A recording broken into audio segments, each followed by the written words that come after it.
22 साल पहले हादसे ने वकार अली से दोनों टांगे छीन ली। 36 साल बाहिम्मत शख्स ने व्हील चेयर पर जिंदगी की तलखियां बर्दाश्त की, लेकिन इसके हौसले पस्त न हुए। वकार अली ना सिर्फ आप बीती लिखता है, बल्कि जी को बहलाने के लिए खेल कूद में मसरूफ रहता है।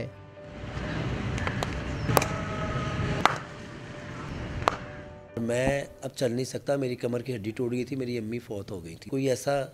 कोई सोर्सेज नहीं है कि कुछ किया जा सके।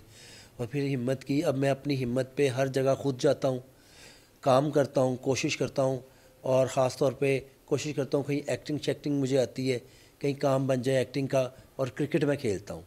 वकार अली ने अपने जैसे दीगर अफराद को पैगाम दिया है कि माजूरी को कमजोरी ना बनने दें।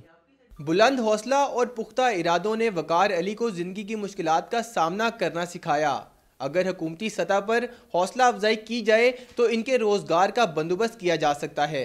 कैमरामैन आरिफ अहमद के साथ मोहम्मद तैमूर, डॉन न्यूज़, लाहौर।